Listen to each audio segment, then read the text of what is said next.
Welcome back to the channel. Today we have a Send Cut and two Civivis that dropped today. We have the Send Cut Hyrax, and I'm not completely done with the testing on this one yet, but I think this may become my favorite Send Cut knife to date.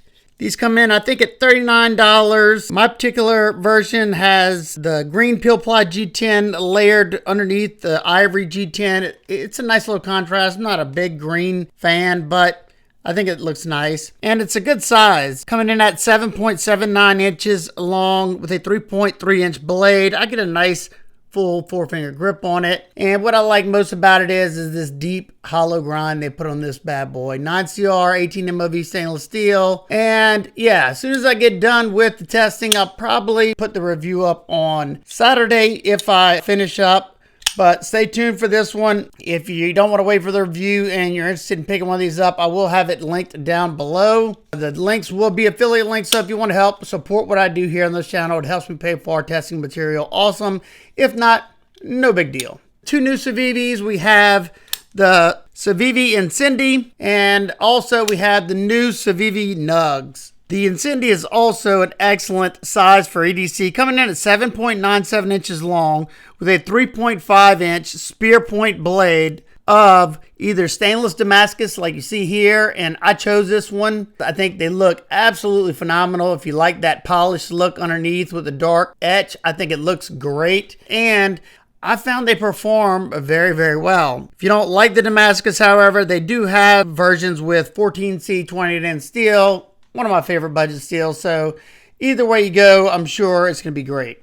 Being that you have a spear point, that tip is in the dead center of those scales, so it's going to be a highly versatile blade shape. Easy to get the tip down, do some precision cuts if you need to. Piercing, in-hand cuts are going to be great because your belly's not too crazy going to that tip. And then you can have that perfect amount of belly to either do slicing cuts or push cuts into a flat cutting surface. It should be fairly good at everything. It's kind of hard to see with this Damascus blade, but if you see right here, you do have a top swedge right here that goes all the way down to that tip to thin out that tip some. It's going to be excellent for detail work and piercing. You got somewhat of a thumb ramp right here with some effective jimping right there. It does a great job of gripping the thumb.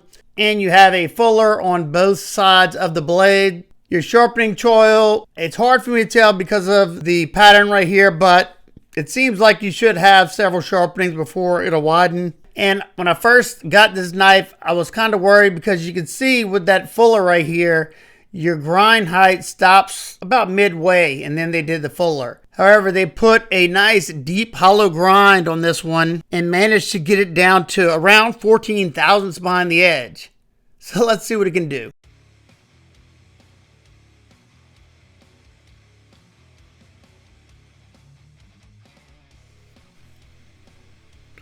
Of the two Civivis that I tested in this video, I would have to say this one is the sharpest of the two.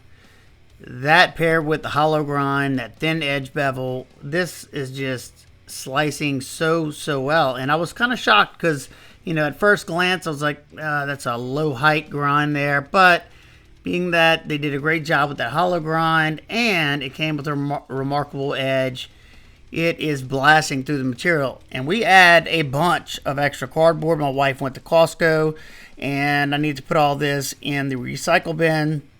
I actually did this at the end of the testing, but I just put it with the rest of the cardboard, so, you know, it would go with that.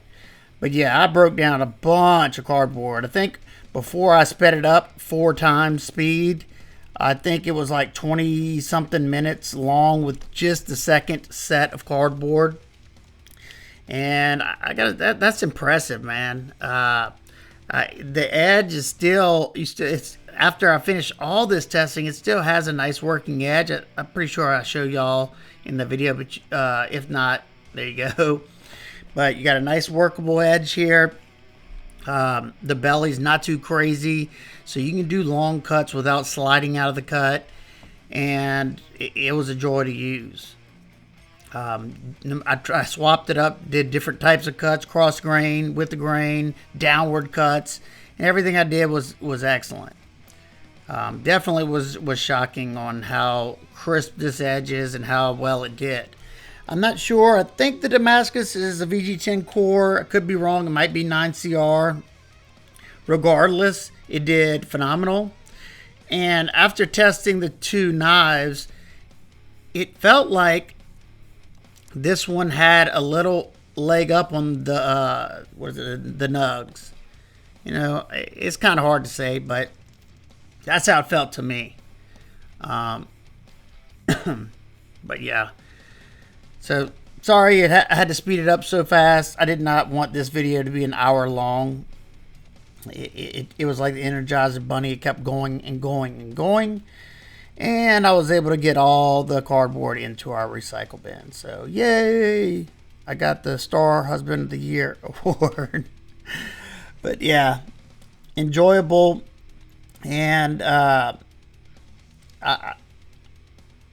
definitely love the blade shape. Not only does it look nice, the versatility is just, you know, it's hard to beat that. That's why I enjoy this blade, this type of blade so much. Not necessarily a spear point, but just that low tip, you know, right in line with the center of the scales. That way your belly's not too crazy and it'll still let you do everything, you know, fairly well.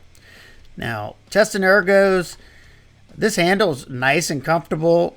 Absolutely no hot spots for me. I felt like I could get a lot of power into the wood. That edge, man, blasting through it. At first, I had to use very light pressure because it wanted to bite into this piece of pine deep and fast. And there you go. I was really bearing down there. Now, this is where I was like, whoa. Yeah. See how it's popping that 1/2-inch sisal rope? That means it's got a good bit of aggression to that edge. It left it toothy, just the way I like it. That's my go-to edge now. A nice 600 grit edge stropped. It just performs so nice. You know, depending on the steel, if it's a super steel, some super steels I like to, you know, get them ridiculously sharp. But I just found that these toothy edges just, they cut so well. And, you know, I don't notice the dulling any quicker whenever I'm, you know, using a toothy edge rather than a polished edge. You know, they both have their advantages. I just, for the type of cut stuff I cut on a daily basis, toothy edge makes the most sense. And we end up getting through, on the sisal rope, we get through 120 cuts. Absolutely no problem whatsoever. Still get that tip, like I said, down into that leather like a little scalpel. And being that you have that belly on this one, it makes all this absolutely no problem whatsoever. I was kind of worried that the etching from the Damascus was going to cause some drag, but not the case. It did phenomenal, and I can't wait to test the other one. So yeah, excellent job, Civivi, y'all. Absolutely killed it on this. Keep sharpening them like this. I gotta say, I had a lot of fun testing this one, and I was happy I had all that extra cardboard just so I could test it to the limit. And I don't even think this thing's completely dull. I haven't stropped it or anything. Let's find out. Now, it's got, you know, I would call it a working edge. But that's pretty impressive. It lasted longer than the 14C blade. Now let's take a look at the deployment and action of this knife. This is a button lock, so that is causing the detent per se. You have a fairly minimal flipper tab with some excellent jimping on it. Does a great job with gripping the finger. And that flipper tab is almost at the front of that pivot, so, you know, they usually nailed their actions. How they do here, yeah, this one rockets out. It's riding on ceramic ball bearings, so as soon as you release that lock, it's a guillotine. Very snappy. All right, now let's take a look at the handle area. I have the Ivory G10 one, and I gotta say, I like the Ivory G10. You got milling going this direction, and then you have the peel ply in the center. Then you have this ball end mill right here that went through. It's a nice smooth spot with the 3 little holes right there. Nice crisp hardware. You have Torx T8 throughout, except for the opposite side on the pocket clip. It is Torx T6. They did inset that clip into the G10 and they countersunk those screws. You have a tip-up deep carry reversible pocket clip, and it sits pretty darn deep in the pocket. All you see is this little bitty portion sticking out. No lanyard hole, excellent job, but they did put you a little pin back here. If you have to have a lanyard, you can hook it to that little pin. We have flow-through construction, two hourglass standoffs in the back, so if you need to blow this out with compressed air, you can do that, or clean it out with the Q-tip. You have heavy skeletonization on the top and bottom liners to lighten it up and balance the knife out, bringing your weight to 111 grams or 3.91 ounces. I have to say, whenever I was testing the knife, this handle was nice and comfortable. It's got a little swell right here, so it fills out the palm nicely, and you got enough texture on that peel ply G10 and that milling right there to give you the perfect amount of grip. Now, if you had extra large hands, your hand might be landing on here, but you can see whenever I'm choked all the way up, I have a decent bit left over. All right, let's check the lockup real quick.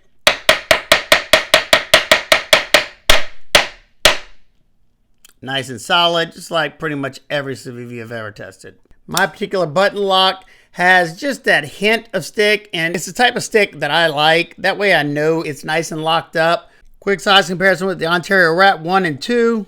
Next, it's about identical to the Civivi Elemental button lock, and it's a little bigger than the Civivi Soak Coke.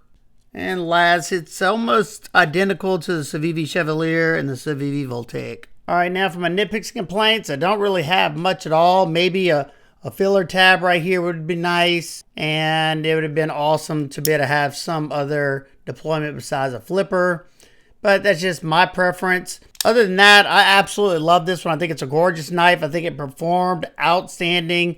This particular version with the Damascus blade comes in at $94, but the 14C version comes in at $64. I think they're both priced accordingly, and I definitely don't think you'll be disappointed with either. Next up is the Civivi Nugs. Like I said earlier, this is a Wehr Knives collaboration. Another good EDC size in my opinion, more like a medium, maybe even large to some people, at 7.5 inches long with a 3.24 inch reverse Tanto blade, that's what they're calling it, of 14C 28N stainless steel. We have a great utility blade shape here, excellent for making precision cuts with the tip. Piercing is going to be great. In-hand cuts are going to be excellent because you have a very slight belly to that tip. Only places may struggle a little bit is cutting on a flat cutting surface, just because you're not going to be able to get a whole bunch of that edge down through the material before you come in contact with your knuckles. You got a nice top swedge for some added flare up here. Nice satin finish on this one. And there are other variations if this one isn't your thing. You have a small row of effective jimping right here. I do think it could have been extended out a little bit further. Your point right there is nice and thin. You got a good sharpening choil, and I marked it out right here for y'all. You'll be able to sharpen all the way to that black mark right there before it'll flare out at the heel right here. When I first felt this one, I could feel it was nice and thin. I was almost thinking it was a hollow grind for a second, but I measured it out. This one's coming in at 14 thousandths behind the edge, sharpened at 22 degrees per side. Let's see what this one can do.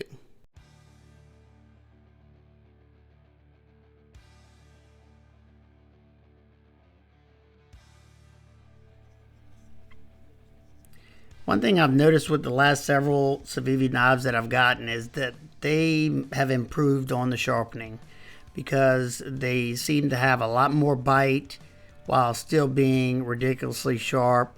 That paired with the thin edge geometry, man, this thing is just slicing so well.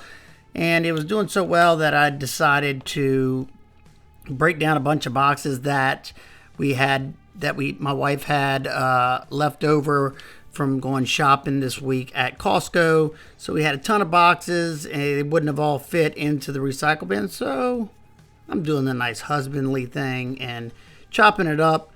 And I'm actually pretty amazed. This portion was actually done at the end because I didn't know she was gonna have all this, because she came in not too long after I finished with the testing. So I just put it right here so it's still with the cardboard. But man, the edge never felt like it was really letting up, and that's why thin edge geometry helps so much, because it's definitely not razor sharp right now, but in some aspects it is. Like when I'm cutting those corners like that, blasting through it, and for the most part it's doing good. All these boxes are, I guess because they're the economy size boxes, are pretty stout boxes.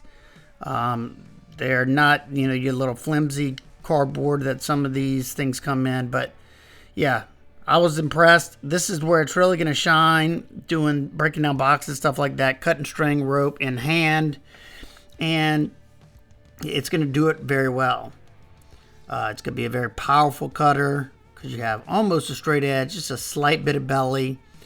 And for the most part, doing this type of stuff, it's going to be comfortable. Of course, I got a glove on, so, you know, it's usually always comfortable when I got the glove on. Now we're going to test those ergos on this piece of pine. Start out light, and right away it wanted to bite into this wood so bad. Like I had to lighten up the pressure a lot so it wouldn't bury itself into this piece of wood. But it was comfortable. I will say I was having to grip it a lot tighter because of the narrow handle, starting to fatigue those forearms and wrists pretty quickly. Now I decided to lift it up on the block because it had been way too difficult and grueling to try to do this on the flat cutting surface without doing this. You just don't have enough surface area of that edge in contact with the material. So this is the best way. This is the only way I'm going to do this with either, you know, with an edge like this, either straight edge or that slight bit of belly. Some things you could probably make do, but it's just not worth it. If you can do this, do it.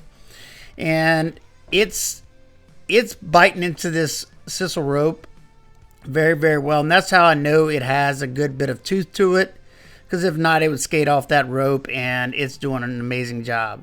We ended up getting through 120 cuts without any issues whatsoever.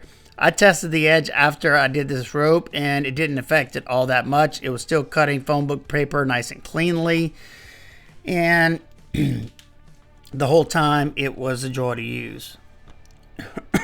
Sorry about that. Yeah, excellent in that pinch grip as well. Now this is another place that's going to shine, doing them drag cuts, man. It was like a little scalpel up there in the front, and stuff like this where you don't need a whole lot of that edge onto the material you can cut. But, you know, things that you're going to take a lot more force.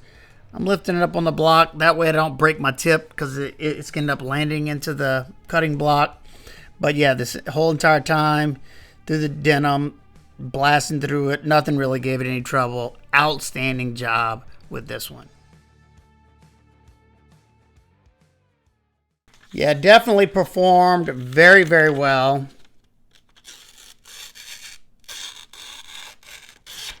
And the edge is pretty good. It's similar to the previous. Might have a few more hang-ups, but I could probably strop it to make it a good bit better. Now let's take a look at the deployment and action of this knife. You have a flipper tab and thumb hole for deployment. Minimal flipper tab, jimping up there, that grips the finger excellently. The flipper works great. Very smooth action on this one. This one's riding on ceramic bearings with a ceramic detent ball. Reverse flick, excellent. Thumb flick, good. Slow roll, good. Spidey drop, good. Now, only thing I noticed whenever I go to either thumb flick or slow roll it, because of this thin handle and how low you got to come down to get access to that hole, it does feel a little bit awkward at first. I've gotten used to it now, but for me, my instinct is just to reverse flick it. It's just a lot easier, in my opinion. During all the testing, there was no hot spots that I noticed. It's definitely going to depend on your hand size, I would think, because of how slender it gets right here. You may feel that clip. For me, it's fine. I don't feel it at all, no matter how hard I bear down. Now, when I was doing the wood shaving, I did start to notice that I was having to grip it a lot tighter because of this skinnier part of the scales right here. If you had to do something like that, any kind of work for a long period of time, you're going to start fatiguing your wrist and forearms rather quickly. And with your pocket clip, you see right here, you have about that much sticking out of the pocket. I didn't really have a problem with it. Give me something to grab a hold to pull it out of the pocket. The lockup of my knife, I'd say, is around 30, maybe even 40%. Access to the lock bar is pretty good. The lock comes up a little bit higher than the show scale. It has a little bit of texture there. You know, doing it with a thumb, I just don't find it super comfortable with pretty much any Civivi. I just use this portion. It's a lot more comfortable for me, at least. The lockup on this one, no movement up or down, left to right. This one has a green micarta backspacer and heavily skeletonized in the inside. Coming in at 89.7 grams or 3.16 ounces. Excellent. Now for some size comparisons. As you can see, it's smaller than the Ontario Rat 1 and it's a little bigger than the Rat 2. Next up, it's almost identical to the CJRB Echo and it's a little bit bigger than the CJRB All Pyrite. Lastly, as you can see here, it's a little bit longer than both the Civivi Exone and the Civivi Elementum Warning.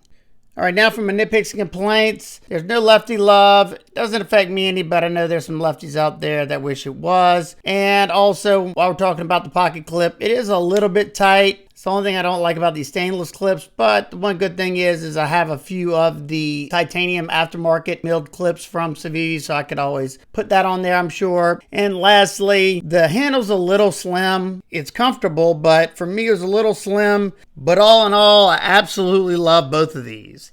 I like this one because I like the fact that it has another opening method other than a flipper. However, I love the aesthetics of this one, and these two both performed outstanding if you didn't see that in the testing. They're outstanding knives for your money. The Nugs comes in at $59 with the micarta, and I think that's an excellent deal as well, especially being that it's a collaboration knife. So if either one of these interests you, I will have them linked down in the description. If you have any questions in particular, feel free to ask me down below. I'll do my best to get back with you. I hope every one of y'all is having an absolute amazing day.